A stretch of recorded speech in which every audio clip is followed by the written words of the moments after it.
Bismillahirrahmanirrahim. Assalamualaikum warahmatullahi wabarakatuh. Alhamdulillahi ala ihsani wa syukru lahu ala taufiqihi wa amtinani. Asyhadu an la ilaha illallah wahdahu la syarika lahu ta'ziman li sya'ni. Wa asyhadu anna Muhammadan abduhu wa rasuluhu da'ila ridwani. Allahumma salli alaihi wa ala alihi wa ashabihi wa ikhwani. Para pemirsa Roja dimanapun Anda berada, kita melanjutkan pembahasan kita dari tafsir surat Fatir. Dan pada pertemuan lalu kita masih berada di ayat ke-9, yaitu Allah Subhanahu wa taala berfirman, wallahu alladzi arsala riyaha fatuthiru sahaban fasuqnahu ila baladin mayyit. Ya, dan dialah Allah yang mengirimkan angin, lalu angin itu menggerakkan awan, ya. Maka kami halau awan itu ke suatu negeri yang mati. Fa ahyayna bihil arda ba'da mautiha, lalu kami hidupkan bumi setelah matinya dengan hujan tersebut. Kadzalika nusyur, dan demikianlah hari kebangkitan. Di sini Allah Subhanahu wa taala, sebagaimana sudah kita singgung pada pertemuan lalu, Allah yang mengirim angin, Allah yang menggerakkan angin, dan hanya Allah yang bisa menggerakkan angin, ya. Seandainya penduduk satu bumi berusaha untuk mengatur angin, mereka tidak bakalan mampu. Angin bergerak dengan kencangnya, dengan teraturnya, kemudian menyusun awan-awan, fatuthiru sahaban, menggerakkan awan, kemudian digabungkan awan-awan tersebut. Setelah itu digiring oleh Allah Subhanahu wa taala ke negeri yang sudah mati, ila baladin mayyit. Dan setelah itu fa ahyayna bil arda ba'da mautiha, dengan hujan tersebut bumi yang tadinya sudah mati tandus kemudian hidup kembali. Kadzalika nusyur, maka demikian pula hari kebangkitan. Di sini kita singgung, sudah kita singgung di sini Allah setelah mengatakan wallahu arsala riyaha, Allah yang telah mengutus angin, Allah mengatakan fatuthiru, ya. Allah tidak mengatakan fa'atharat. Di sini Allah menggunakan fi'il mudhari' fatuthiru, dan ini kaidah, ya, bahwasanya perubahan dari fi'il mudhari' dari arsala fi'il madhi, ya, menjadi fatuthiru fi'il mudhari'. Yang fi'il mudhari' itu menunjukkan present tense, yaitu yang sedang terjadi sekarang. Padahal Allah sedang bercerita tentang apa yang telah terjadi, ya, agar para pendengar seakan-akan menyaksikan sedang menyaksikan kejadian tersebut, ya. Maka perubahan dari fi'il madhi menuju fi'il mudhari', ya, arsala fi'il madhi, tuthiru fi'il mudhari', untuk menarik perhatian para pendengar sehingga mereka seakan-akan sedang menyaksikan sesuatu yang hadir, ya, fatuthiru sahabat, karena suatu perkara yang menarik. Sebagaimana dikatakan Al-Qurtubi dalam tafsirnya, maka digunakanlah fi'il mudhari' karena angin tersebut diutus oleh Allah Subhanahu wa taala, ada tujuan. Tujuannya untuk menggerakkan awan, merangkai awan, menggerakkannya, ya. Kemudian setelah itu Allah menggunakan kata Allah fasuqnahu ila baladin mayyit, ya. Ya, setelah itu Allah kembali menggunakan fi'il madhi, ya. Karena fasuqnahu, kami pun menggiringnya, karena di sini apa namanya, untuk menjelaskan bahwasanya setelah angin menggerakkan awan, maka Allah menggiring awan tersebut ke tempat yang Allah kehendaki, yaitu ila baladin mayyit, ke suatu tanah yang sudah tandus, ya. Tanah yang sudah tandus, ya. Dan kata mayyit, ya, kata mayyit bisa artinya mati atau akan mati. Seperti innaka mayyitun wa innahum mayyitun, sungguhnya engkau akan mati dan mereka pun akan mati. Atau bisa jadi sudah mati. Mayyit bisa juga artinya sudah mati. Seperti ini, ila baladin mayyit, ya. Kepada negeri yang sudah mati, itu tanah yang sudah tandus. Jadi mayyit bisa diartikan yang akan mati atau yang sudah mati. Dan ini pendapat yang lebih kuat, ya, daripada yang membedakan bahwasanya ada yang mengatakan mayyit adalah untuk yang akan mati, kalau sudah mati namanya mait, maita. Nah, ini pendapat yang lemah. Yang benar, kata mayyit bisa digunakan untuk yang akan mati atau yang sudah mati. Seperti ini digunakan untuk yang sudah mati. Ila baladin mayyit, Allah bawa kiring awan tersebut ke negeri yang sudah mati. Fa ahyayna bihil arda ba'da mautiha, lantas kami hidupkan bumi yang sudah mati tersebut, ba'da mautiha, setelah dia matinya kami hidupkan dengan hujan tersebut. Dan ini ada jelas masalah sebab dan akibat, ya. Ya, Allah tidak mengatakan kami hidupkan bumi tersebut, tidak, tapi Allah menggunakan bihi. ya kami hidupkan dengan hujan tersebut. Jadi ada hukum sebab dan akibat. Sebab menimbulkan akibat. Dan sebab dan akibatlah sunatullah. Maka jangan seorang menolak hukum sebab dan akibat. Allah sendiri menetapkan.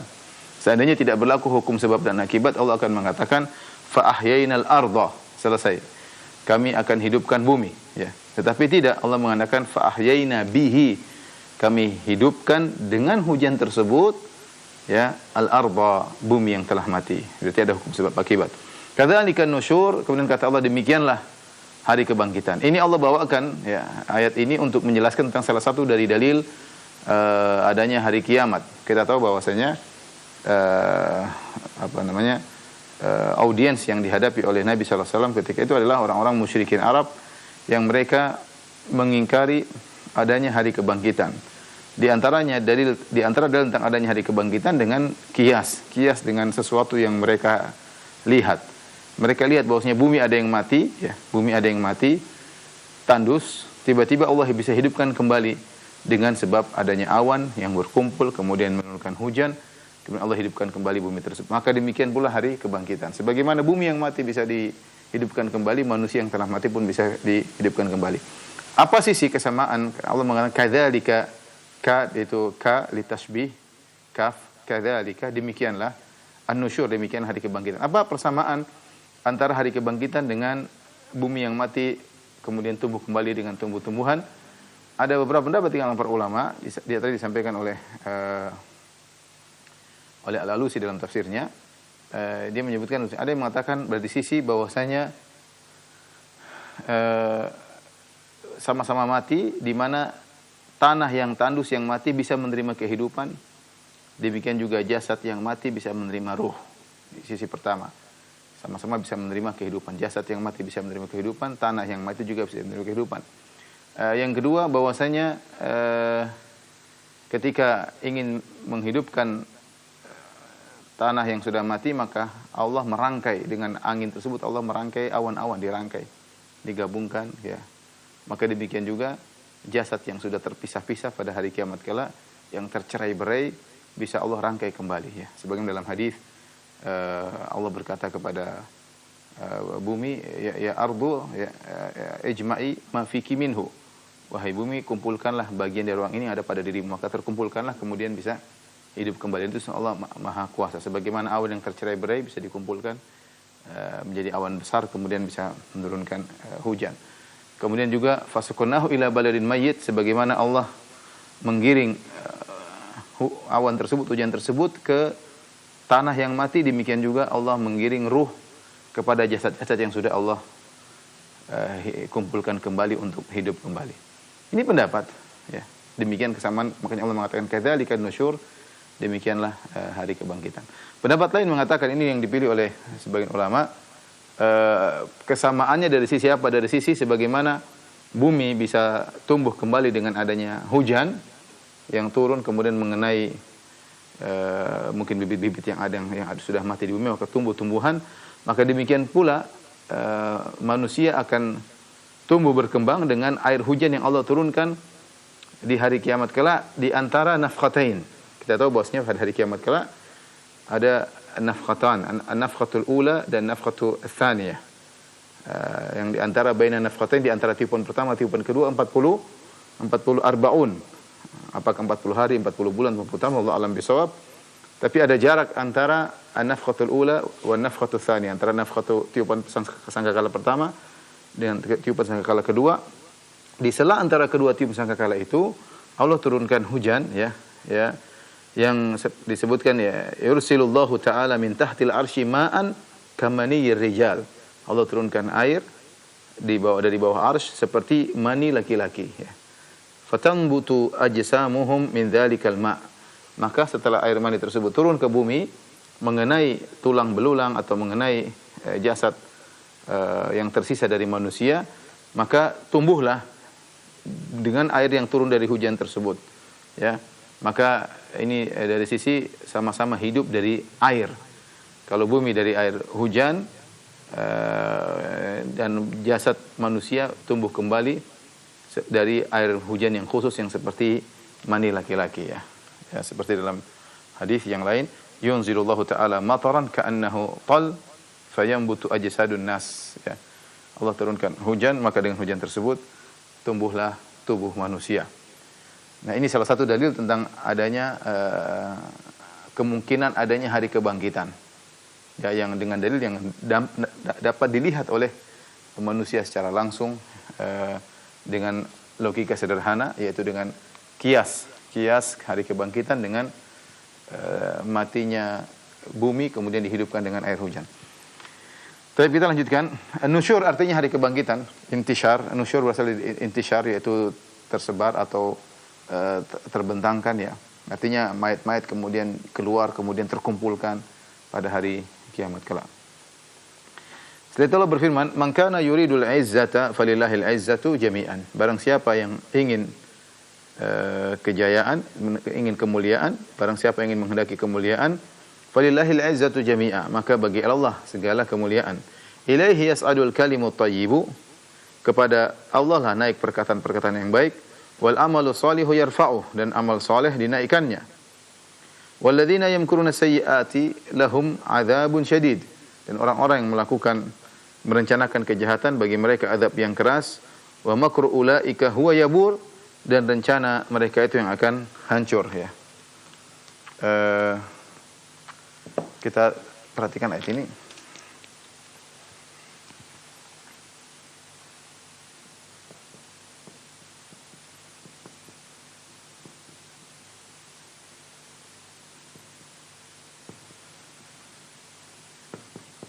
Allah mengatakan, "Man kana yuridul izzata." Siapa yang ingin kemuliaan, yang ingin al-izzah, kemuliaan.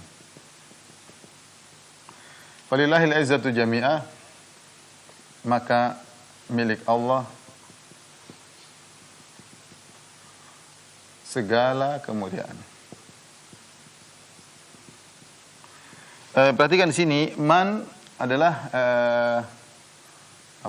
isim syarat, ya, dan memberikan faedah keumuman, memberi faedah keumuman. Kalau bahasa kita, siapa saja, ya. Yang man kana yuridul izzata, yang ingin mendapatkan kemuliaan. Di sini ada isim syarat man, ini isim syarat. Mana jawab syaratnya? Ini isim syarat. Jawab syaratnya mana? Jawab syaratnya harusnya di sini. Jawab syarat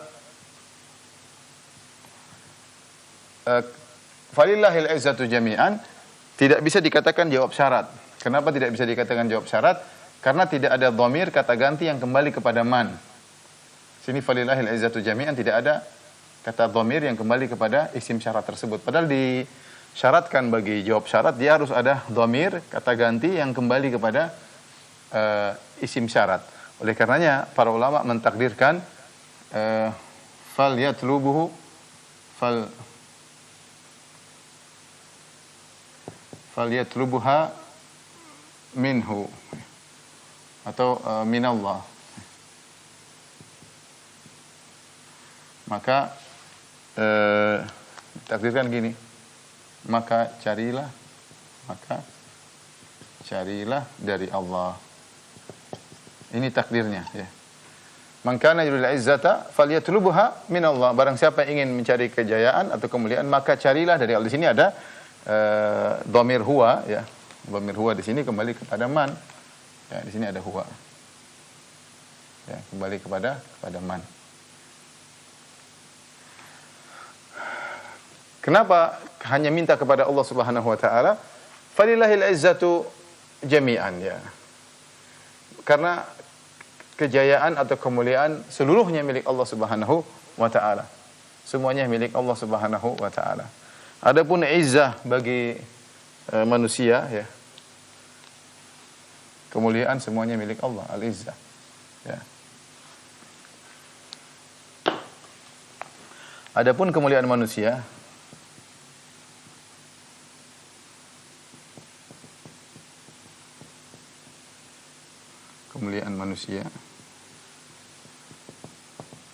maka pemiliknya pasti diliputi dengan kebutuhan, dengan kebutuhan kepada yang lain, atau izah tersebut tidak kekal, ya, sering berujung pada kehinaan.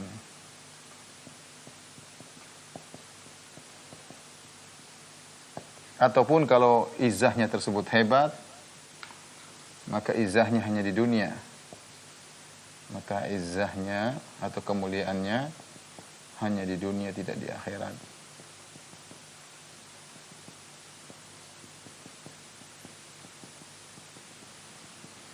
Oleh karenanya Allah menjelaskan, kalau ingin mencari izzah, ya, kemuliaan yang sungguhnya, yang sejati, Ibnu Katsir berkata, "Man kana yuridul izzata," kata Ibnu Katsir, barang siapa yang ingin mencari kemuliaan, kata Ibnu Katsir, ai di dunia dan akhirat, kemuliaan di dunia dan akhirat.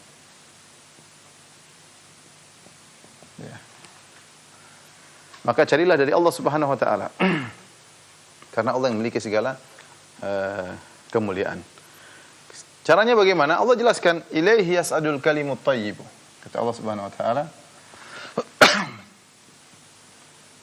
ilaihi yas'adu al-kalimut thayyib wal amalu salihu yarfa'u. Caranya Allah jelaskan, caranya dengan beramal soleh. Ya. Caranya dengan beramal soleh. Beramal soleh. Kalau tidak dengan beramal soleh, maka tidak akan meraih kejayaan. Makanya kata Ibnu Mas'ud, nahnu qaumun a'azzanallahu bil Islam. Kami adalah suatu kaum yang Allah muliakan kami dengan Islam. Kami tidak mencari kejayaan dari selain Allah Subhanahu wa taala. Kami tidak mencari kejayaan dengan selain Islam. Betapa banyak orang Islam ingin mencari kejayaan dengan selain Islam, maka semakin terpuruk, semakin terhina, semakin rendah, ya, semakin diperbudak, ya, semakin dijajah. Kenapa? Mereka mencari kejayaan dengan sebab-sebab duniawi. Mereka tidak percaya dengan Islam. Mereka orang Islam tapi tidak percaya dengan Islam. Bahkan di antara mereka yang berKTP Islam tapi memerangi Islam, tidak mau dengan Islam. Mereka ingin cari kemuliaan dari selain Islam. Tentu tidak benar. Lihatlah kata Ibnu Mas'ud, nahnu qaumun a'azzanallahu bil Islam. Kami adalah kaum yang Allah muliakan dengan Islam. Allahul musta'an. Maka Allah jelaskan caranya dengan beramal saleh, ilaihi yas'adul kalimut thayyibu. Ingat bahwasanya kata-kata yang baik, al-kalim jamak dari al-kalimah. Artinya kata. Ilaihi, kepadanya naik kata-kata yang baik,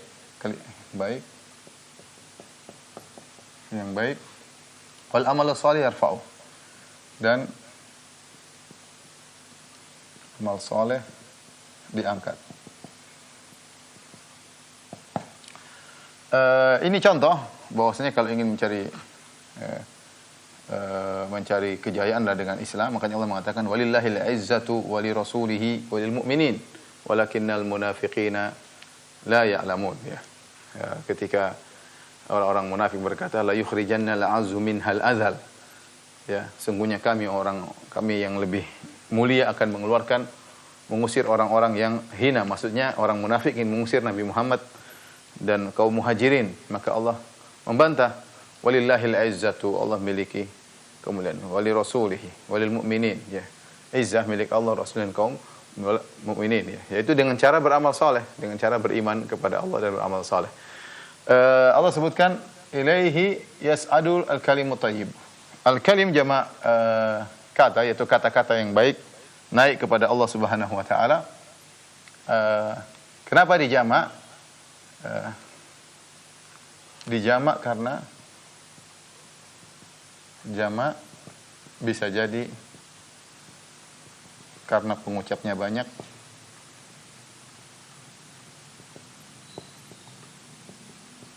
atau bisa jadi Karena kata-kata baik itu banyak.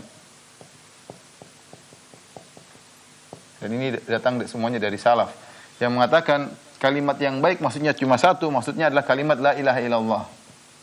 La ilaha illallah. Lantas kenapa didatangkan dalam kata jamak? Maksudnya pengucap la ilaha illallah banyak, semuanya pada naik pada Allah Subhanahu wa taala.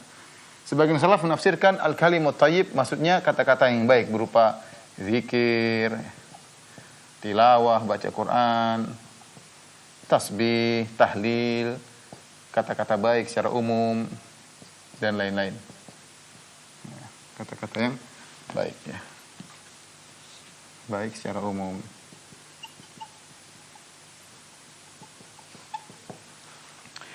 Ini dua di antara tafsiran kalimut thayyib, kata-kata yang baik dan naik kepada Allah Subhanahu wa taala. Lalu pertanyaan, Ustaz, bukankah kata-kata baik suatu amalan? Bagaimana bisa naik kepada Allah Subhanahu wa taala? Ada yang berusaha mengatakan ini ada takwilnya, maksudnya yang naik adalah catatan amal, karena kata-kata baik adalah suatu yang abstrak, bukan suatu yang konkret. Namun kita mengatakan mudah bagi Allah untuk menjadikan suatu yang abstrak menjadi konkret, dan itu banyak seperti dalam hadis Nabi mengatakan bahwasanya maut akan didatangkan dalam bentuk domba misalnya. Ya, maut adalah suatu yang abstrak tapi dijadikan dalam bentuk domba. Contohnya amal soleh akan datang pada orang yang soleh di alam barzah, datang dalam bentuk lelaki yang tampan, yang harum. Demikian juga misalnya surat Al-Baqarah, surat Imran, kalau orang baca akan datang pada hari kiamat menaungi ghoyayatan atau gomamatan, akan menaungi pembacanya pada hari kiamat ya. Dan banyak hal ya, sama seperti dalil-dalil intinya seperti pembahasan para ulama tentang bagaimana amal soleh bisa ditimbang. Bukankah ditimbang sesuatu yang konkret, bukan yang abstrak. Maka dikatakan mudah, suatu yang abstrak bisa berubah jadi konkret oleh Allah Subhanahu wa taala sebagaimana dalam contoh-contoh yang tadi kita sebutkan. Jadi intinya naik kepada Allah Subhanahu wa taala untuk diterima oleh Allah Subhanahu wa taala. Naik maksudnya naik kepada Allah untuk diterima oleh Allah ya. Benar-benar naik secara hakikat.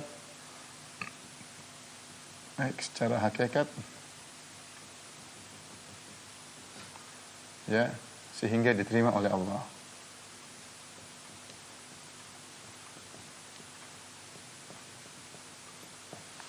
Sehingga diterima oleh Allah Subhanahu wa taala.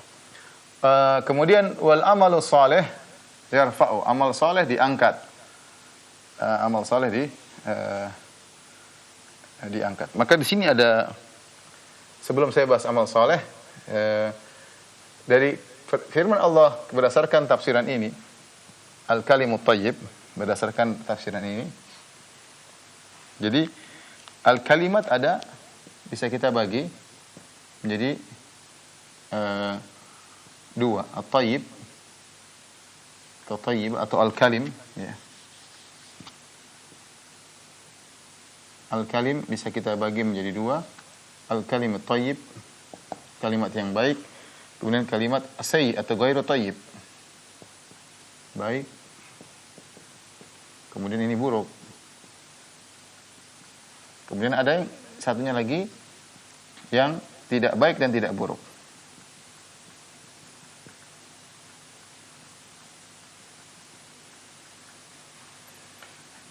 Kalimat yang baik ada yang li zatihi, secara asalnya baik, secara zatnya baik. Ada yang li ghairihi,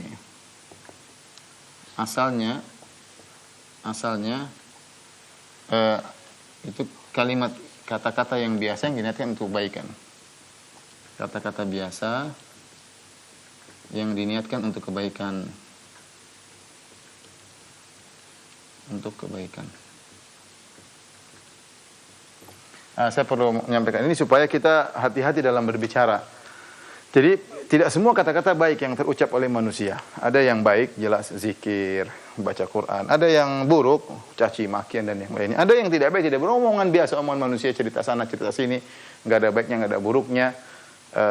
Asal ngobrol sana sini, ketawa ketiwi, tidak ada baik, tidak buruknya. Nah, hati-hati jangan sampai kita masuk dalam ranah kata-kata yang buruk.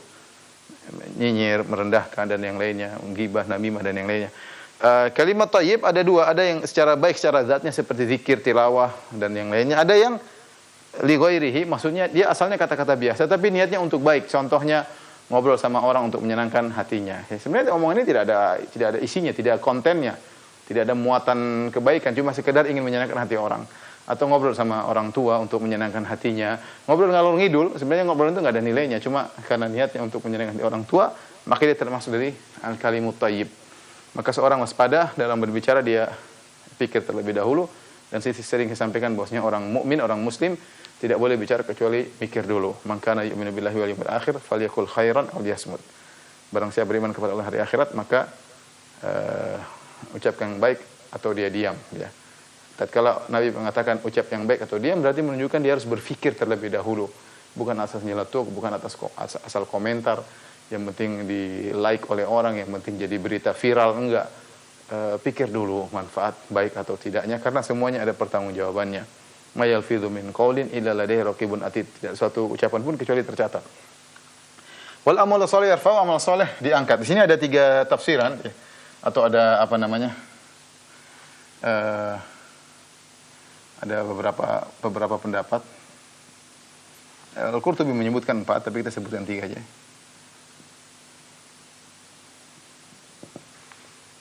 Jadi al-amalu shalih yarfa'uhu, mereka kembali kepada apa maksudnya hu di sini, ya. Hu di sini. Dan amal saleh, jadi wal amalu shalihu yarfa'uhu.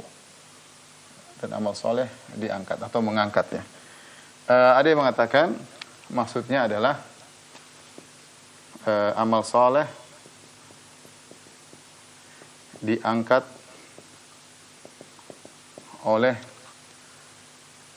al-kalim at-thayyib, kata-kata al-kalim at-thayyib. At-thayyib. Ini pendapat pertama. Pendapat kedua, sebaliknya, amal saleh yang mengangkat al-kalimat thayyib. Pendapat yang ketiga, amal soleh diangkat oleh Allah. Ada pendapat yang keempat, saya tambahkan deh 4 pendapat. Al-Qurtubi menyebutkan 4 pendapat. Yang keempat adalah amal soleh mengangkat pelakunya. Ini 4 pendapat. Amal soleh, wal amalu soleh yarfa'uhu, maksudnya dalam tafsiran yang pertama, maksudnya yarfa'uhu, nah hu-nya kembali kepada amal soleh, sementara fa'il ya di sini, fa'ilnya kembali kepada al-kalimut thayyib. Jadi artinya wal amalu saleh, amal saleh, kalimat thayyib mengangkatnya. Jadi amal saleh diangkat oleh al-kalimut thayyib. Di sini mereka menafsirkan tafsiran pertama ini karena kata mereka yang ditafsirkan dengan kalimat thayyib maksudnya la ilaha illallah. Artinya amal saleh tidak mungkin diterima kecuali punya kalimat thayyib, kecuali ada la ilaha illallah. Kalau orang tidak punya la ilaha illallah, amal saleh sebanyak apapun seperti Abu Talib tidak akan diterima. Ini jika al-kalimut thayyib ditafsirkan dengan la ilaha illallah. Ini tafsiran pertama. Tafsiran kedua, sebaliknya. Ini semua disebut dalam tafsir Al-Qurtubi, ya. Al-amal saleh mengangkat al-kalimut thayyib. Jadi ini jelas, ya. Maka yarfa'uhu, ya. Yarfa'uhu, kebalikannya hu kembali kepada al-kalimut thayyib. Sementara fa'il ya di sini kembali dhamir mustatir kembali kepada al-amalus saleh. Justru amal saleh mengangkat kalimat thayyib. Kenapa? Karena seakan-akan mereka berkata perkataan yang baik tidak ada manfaatnya kalau tidak ada buktinya. Orang ngomong baik tidak ada manfaatnya kalau ternyata tidak sertai dengan amal saleh.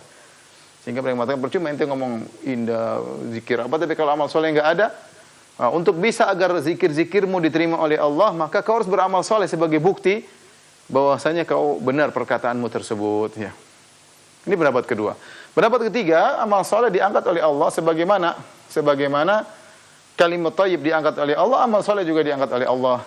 Dan ini tafsir dipilih oleh Syekh Utsaimin rahimahullahu taala. Kemudian ada tafsir yang keempat, ini tafsir ketiga, tafsir keempat disebut oleh Qurtubi, dinukil dari kalau tidak salah Zamakhsyari atau yang lainnya, bahwasanya amal soleh mengangkat pelakunya. Bahwasanya seorang terangkat dengan amal soleh. Yang sesungguhnya seorang terangkat dengan amal soleh, ya. Jika ingin terangkat di sisi Allah maka hendaknya beramal soleh.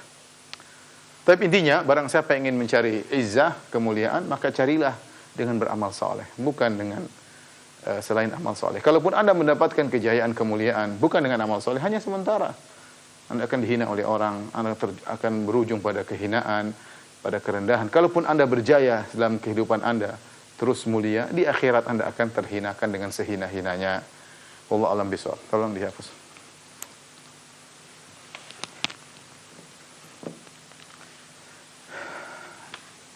Kita lanjutkan, kemudian Allah lanjutkan ayatnya, walladzina yamkuruna sayyiati lahum adzabun syadid. Allah sebutkan, biasa setelah Allah menyebutkan tentang yang baik, Allah sebutkan tentang yang buruk, ya. Kalau orang berbuat kebajikan akan dapatkan izzah dan diangkat oleh Allah, dan sebaliknya walladzina yamkuruna sayyiat, orang-orang yang melakukan makar-makar keburukan, makar rencana jahat, ya. Lahum adzabun syadid, maka mereka akan mendapatkan adab yang pedih. Mereka akan mendapatkan adab yang pedih. Siapa yang dimaksud dengan mereka? Ada yang mengatakan secara umum mencakup orang musyrikin, yang orang kafir yang punya rencana jahat. Ada yang membawakan kepada firman Allah dalam surat Al-Anfal, wa idh yamkuru bikal ladzina kafaru liyuthbituka aw yaqtuluka aw yukhrijuk wa yamkuruna yamkurullahu wallahu khairul makirin. Tatkala Abu Jahal, CS dan teman-temannya berbuat makar untuk mensikapi Nabi sallallahu alaihi wasallam, ada yang punya ide untuk liyuthbituka, untuk memenjarakan Nabi, atau liyaqtuluk, atau untuk membunuh engkau wahai Rasulullah, au yukhrijuk, atau mengusirmu. Mereka punya makar dan tiga rencana ini. Kata Allah, wa yamkurun wa yamkurullah. Mereka punya makar, Allah juga punya makar untuk mereka. Wallahu khairul makirin, Allah sebaik-baik membuat makar bagi orang yang berbuat makar, membalas kemakaran mereka. Maka Allah mengatakan, walladzina yamkuruna sayyiat lahum adzabun syadid. Orang yang punya makar-makar buruk, ya mungkin artinya mereka akan mendapatkan adab yang pedih. Adzabun syadid. Kemudian kata Allah, wa makru ulaika huwa yabur, dan tipu daya mereka itulah yang kemudian yabur, yang akan sirna. Yabur, ya, disebutkan secara maknanya artinya kasat, yaitu kerugian, ya. Kerugian seperti pedagang yang barangnya tidak laku-laku, ya. Barangnya enggak laku-laku, setelah dia persiapkan, kemudian dia bawa barang-barang tersebut ke pameran atau ke pasar, kemudian dia hiasi, dia jual, dia bikin iklan, kemudian dia banyaklah dia lakukan. Ternyata barang-barang tersebut tidak laku, ya. Tidak laku, maka itu disebut dengan yabur. Tidak laku dalam perdagangan. Nah, maksudnya apa? Seakan-akan orang yang melakukan makar ini, mereka sudah berusaha sebagaimana pedagang. Sudah persiapan, bikin ini, trik-trik sana, trik sini, kemudian ternyata tidak berhasil. Tidak berhasil dan hanya sia-sia rencana mereka. Itulah yang Allah sebutkan tentang orang-orang kafir, ya, yang melakukan rencana buruk kepada Nabi sallallahu alaihi wasallam. Tapi kita lanjutkan. Allah Subhanahu wa taala berfirman setelah itu, "Wallahu khalaqakum min turabin tsumma min nutfatin tsumma ja'alakum azwaja."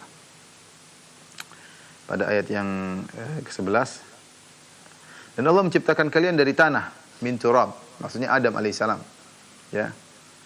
Tsumma min nutfah, kemudian setelah itu Adam punya istri Hawa, kemudian anak selanjutnya dari Adam dan Hawa dengan air mani. Ini ada takdirnya. Takdirnya Allah menciptakan nenek moyang kalian dari Adam, dari tanah. Kemudian Allah ciptakan Hawa dari tulang rusuk Adam. Setelah itu mereka menikah dengan adanya air mani Adam yang masuk ke rahimnya Hawa. Maka setelah itu terjadilah anak keturunan Adam dan Hawa dengan nutfah, dengan air mani, ya. Tsumma ja'alakum azwaja. Kemudian Allah menjadikan kalian berpasang-pasang, yaitu laki-laki dan perempuan. Ya.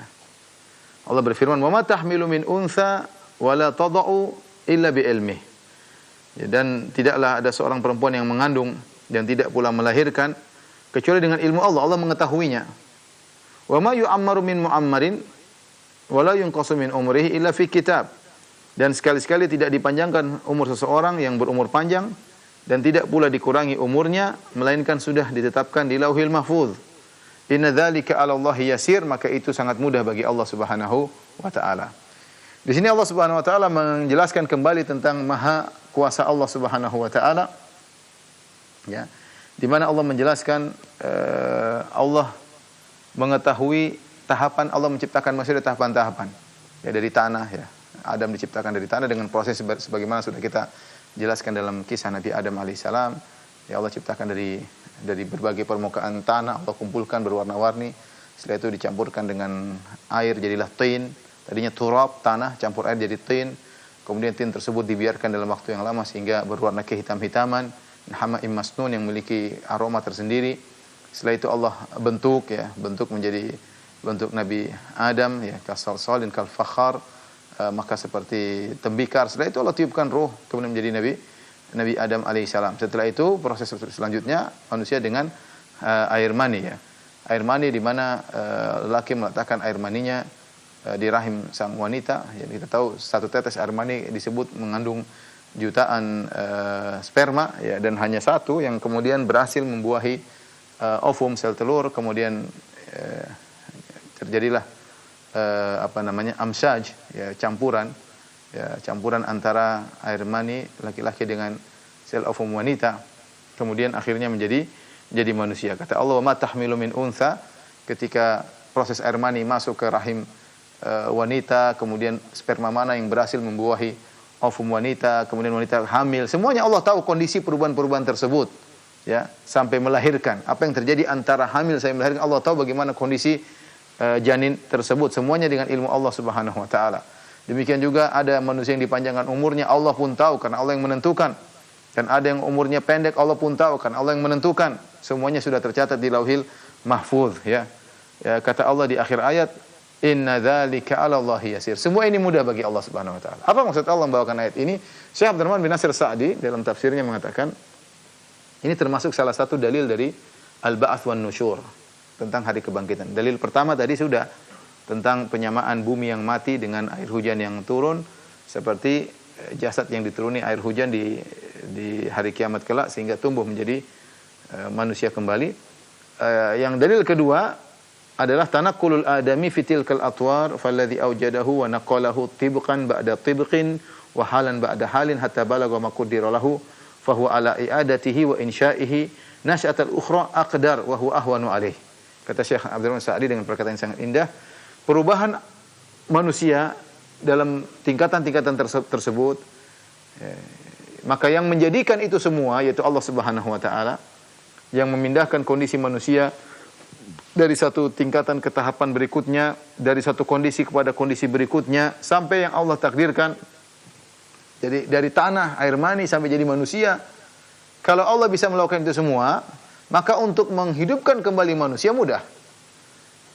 Seharusnya kalau pandangan kita ahwan, lebih mudah, karena penciptaan pertama sudah Allah bikin ya. Adapun kalau untuk mengulangi harusnya lebih mudah ya. Kita tahu menemukan lebih susah daripada mengulangi yang sudah ditemukan. Tapi bagi Allah sama saja, semuanya mudah ya. Jadi ini dalil kedua, kalau Allah mampu menciptakan, kalian mengakui manusia diciptakan dari tanah, kemudian dari air mani dengan proses-proses perubahan, maka untuk menciptakan kembali mudah bagi Allah, apa susahnya? Ya. Adapun yang dalil yang ketiga, bahwasanya ini disebut oleh Syekh Sa'di dan saya tidak menemukan di buku tafsir yang lain ya. Allah alam ya.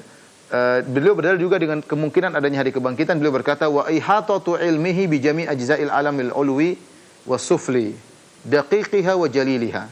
Di mana ilmu Allah Subhanahu wa taala meliputi segala bagian alam, yang alam atas maupun alam bawah, langit maupun di bumi, yang jelas, yang samar, yang tipis, yang kecil, Allah tahu semua.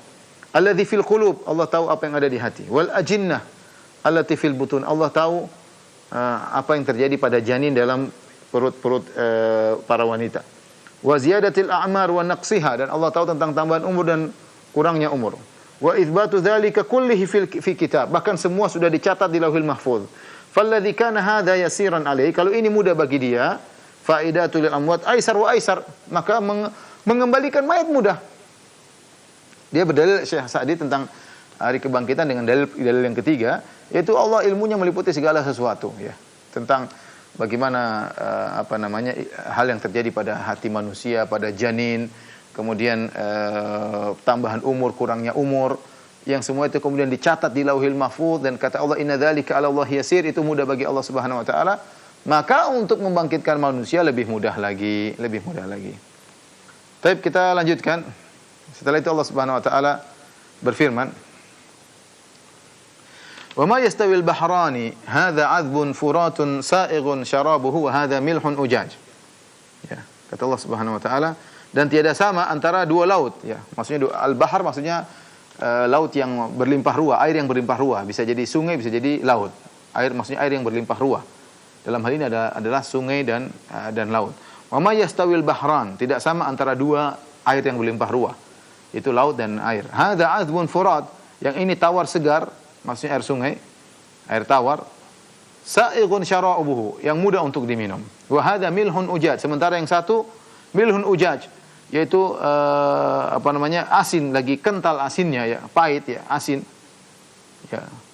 Wa min kullin ta'kuluna lahman tariya, ya, dari masing-masing kalian makan daging yang segar, yaitu ikan.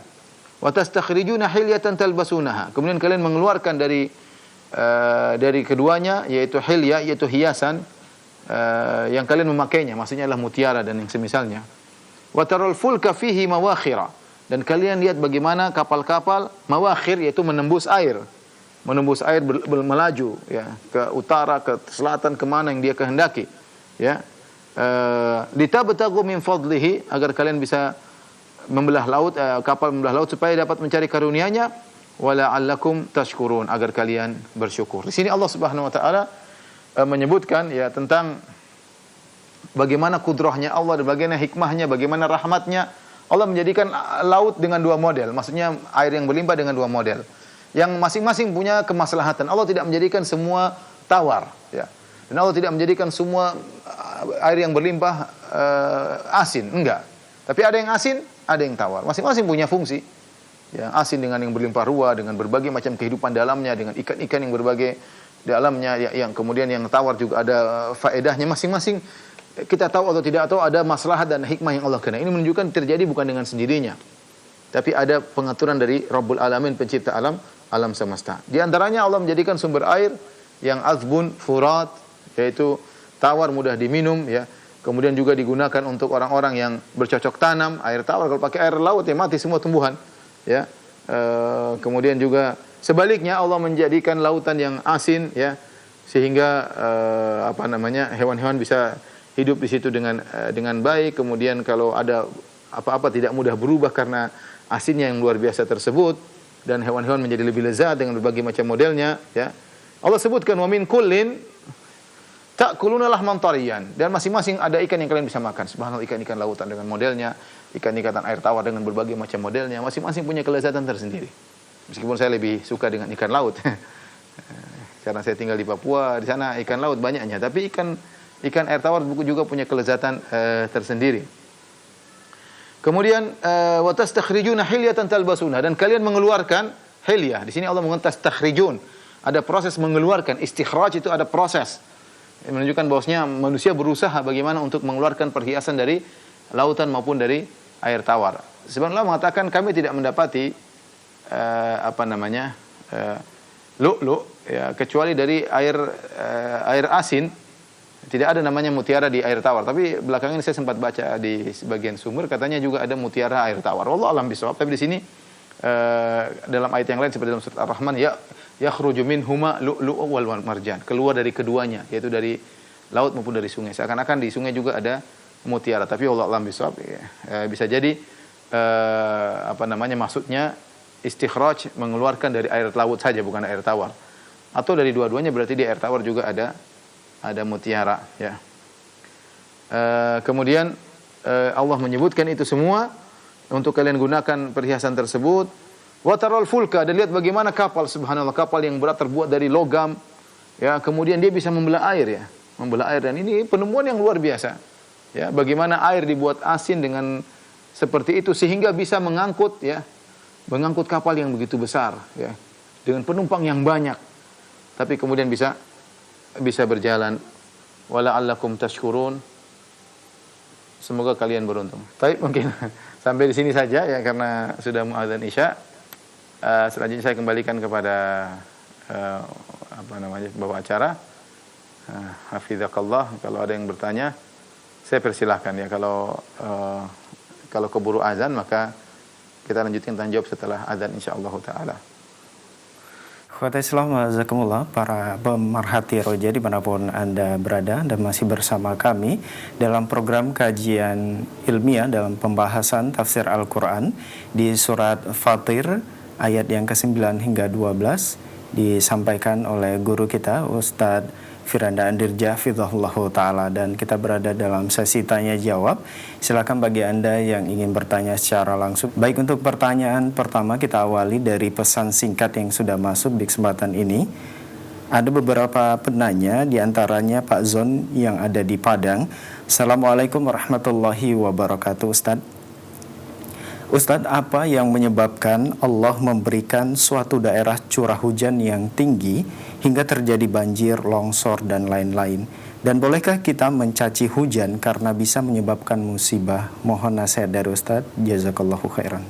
Ikhwan dan akhwat yang rahmati Allah Subhanahu wa taala, para pemirsa raja, bismillah, alhamdulillah, salatu wassalamu ala Rasulillah. Allah Subhanahu wa taala tentu ketika menggiring hujan, ya Allah tahu kadarnya. Allah berfirman, wa anzalna minas samaa'i ma'an biqadarin.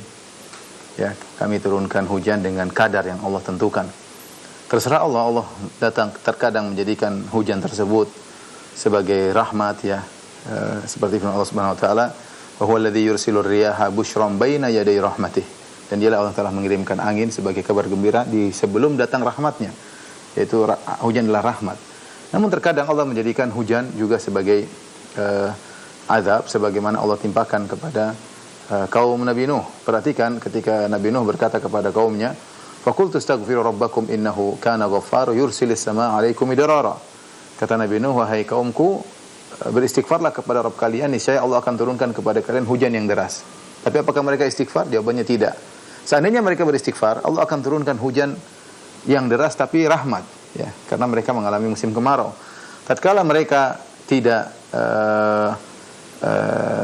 beriman kepada Allah Subhanahu wa taala, hujannya turun tapi hujan azab. Tapi hujannya azab ya. Demikian juga angin, terkadang angin datang sebagai angin rahmat ya. Terkadang angin datang sebagai angin azab, sebagaimana angin yang menimpa kaum Ad. Semua itu tentu ada hikmah yang Allah kehendaki. Hujan bisa dijadikan sebagai rahmat dan hujan bisa dijadikan sebagai teguran. Tentunya ini semua ada hikmah yang Allah kehendaki dengan terjadinya ini ataupun terjadi itu ya.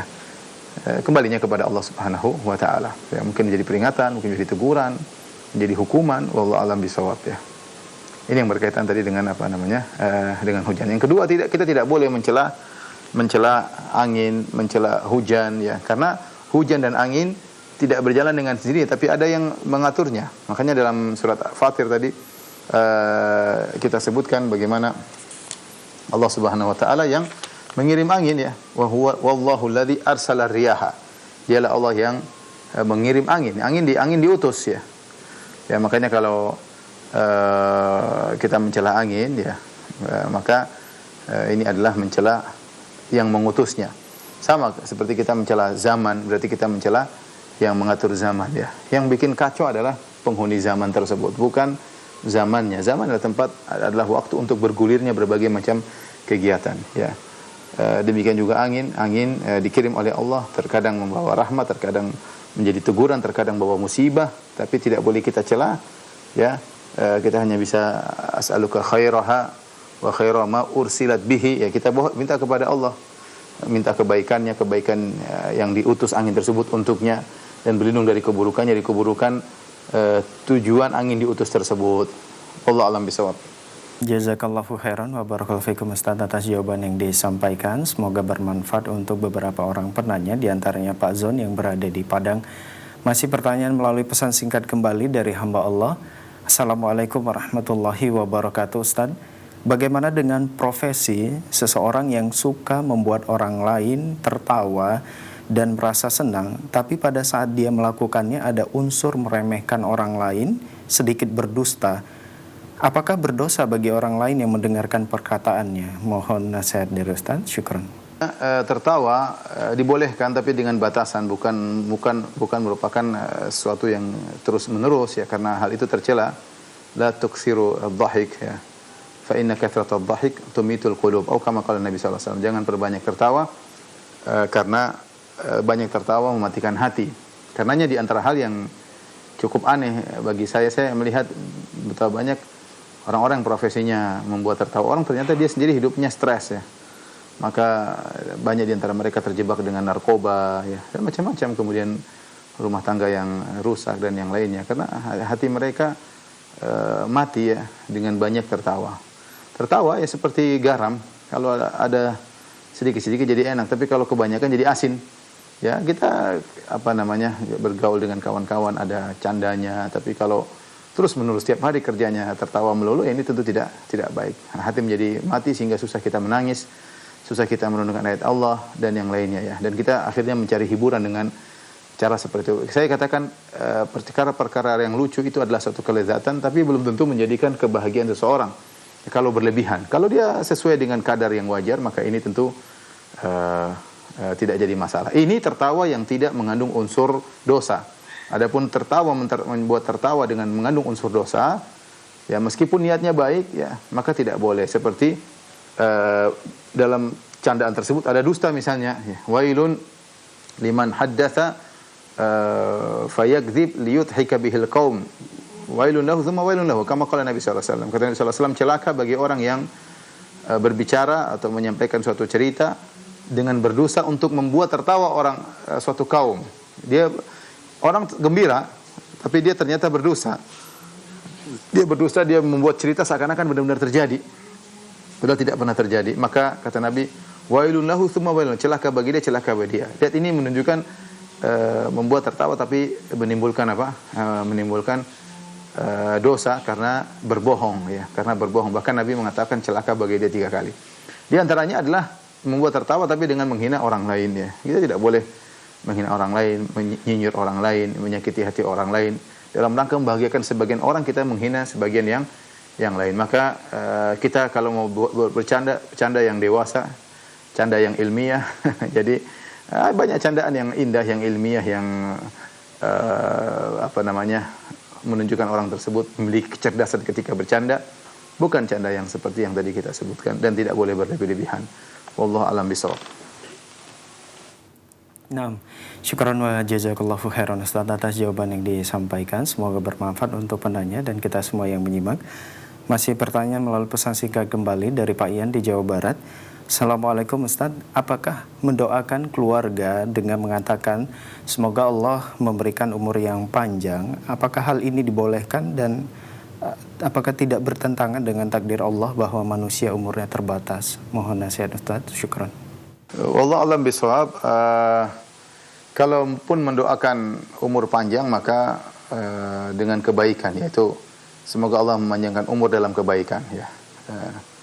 Kita tahu semuanya juga sudah ditakdirkan, rezeki juga sudah ditakdirkan, umur sudah ditakdirkan, surga neraka juga sudah ditakdirkan, tapi kita minta surga meskipun sudah ditakdirkan, kita minta rezeki meskipun sudah ditakdirkan, umur juga sudah ditakdirkan. Kita minta, tapi tadi panjangkan umur untuk kebaikan, jangan cuma panjang umur saja ya, karena orang panjang umur tapi seburuk-buruk orang yang tala umuruhu wa sa'amaluhu, umurnya panjang tapi amalnya buruk. Ini orang yang celaka. Tapi orang yang baik adalah man tala umuruhu wa suna amaluhu, yang panjang umurnya tapi amalnya baik. Baik, demikian saja yang saya sampaikan kepada pemirsa Roja. Mudah-mudahan bermanfaat. Insyaallah kita lanjutkan pekan depan. Wabillahi taufiq wal hidayah. Assalamualaikum warahmatullahi wabarakatuh.